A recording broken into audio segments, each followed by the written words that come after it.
Thank you, Mr. Chairman, and thank you for holding this hearing, very important hearing today. Obviously, because of COVID-19, the pandemic, we had economic shutdowns, and the nation experienced historic levels of unemployment, job loss. In response, Congress created 3 new federally funded temporary unemployment insurance programs under the Coronavirus Aid, Relief, and Economic Security Act called the CARES Act, which was bipartisan legislation. This legislation temporarily expanded eligibility, increased benefits, and extended benefit duration.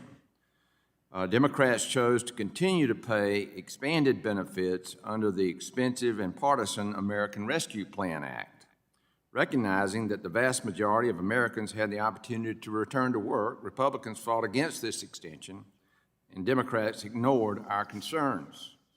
What were the consequences of this unnecessary continuation of these expanded benefits? Record unemployment payouts and fewer workers returning to work. In fact, we've all been in our districts over the August work period, and we see help wanted signs everywhere. Which highlights this very, very critical issue. During the 18 months between March 2020 and September 21, the expanded unemployment program costs, or UI program costs, approximately an astounding $900 billion, almost $1 trillion. That is more debt on the backs of our children and grandchildren. More unemployment checks were sent out in this 18-month period than were paid out across the 6 years during and following the Great Recession. Republicans resisted ARPA's extension of benefits because of the perverse incentives it created. 2/3 of those who collected increased unemployment benefits under the CARES Act earned more than when they were working. When the federal government pays people more money not to work than they were making while employed, most people choose to stay home or drop out of the workforce. While Democrats argue that this expansion should become permanent, Republicans completely disagree. The expansion of these unemployment or UI programs was meant to be a robust but temporary change to the unemployment system during an unprecedented emergency. The President himself has declared that COVID is over, and it's time to return the UI system back to normal operations. Get people back to work. Unemployment insurance is supposed to provide a temporary safety net for workers between jobs. We do not need another welfare system. Under this massive expansion, widespread fraud occurred in the UI system. The fraud has been so rampant that the Government Accountability Office has put DOL and the UI system on its high-risk list. According to DOL's own Office of Inspector General, OIG, potential fraud payments could be as high or even higher than $186 billion as of March 2022. According to the Washington Post, only $4 billion of these fraudulent claims have been recovered. Nonetheless, the Biden administration issued guidance allowing states to ignore suspicious overpayments and to excuse DOL from reporting fraudulent overpayments and amounts recovered.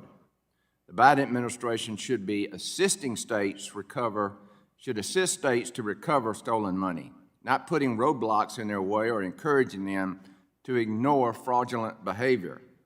The OIG regularly reports on specific examples of fraud it detects. In one recent case, a man attempted to defraud the Illinois Department of Employment Security of more than $4 million in state and federal unemployment insurance by stealing the identities of elderly Illinois residents. He then laundered the UI checks by purchasing salvaged automobiles that he and his co-conspirators then shipped to Nigeria. It was even reported that in California, the state approved millions of dollars that went to prisoners, exposing further vulnerabilities in our unemployment system. DOL and state UI systems struggle to process claims, implement new programs, and provide adequate customer service to states and claimants. There are clearly major shortcomings in the system that must be addressed. The bottom line is DOL and states must make significant reforms to their implementation of the UI system. GAO gave DOL 21 recommendations, and it has yet to implement any of those recommendations. The American Rescue Plan Act included $2 billion for DOL to address the administration of the UI system, and Republicans want to ensure that the Biden administration is spending that money wisely. We must demand transparency and accountability. The mistakes made during the pandemic should not be repeated, and taxpayers should never again be cheated out of billions of dollars. In closing, President Biden even said that the pandemic is over, as I stated earlier. So it's time we stop funneling even more taxpayer dollars into a flawed system. And in fact, we don't know, there are no pay-fors here. In order for our workforce to reach pre-pandemic levels, we must ensure that unemployment insurance only serves as a bridge for people to find a job and lift themselves up. We should focus on policies that will spur economic growth and give folks the opportunity to do what God created them to do. I look forward to hearing your testimonies, and with that, Mr. Chairman, I yield back.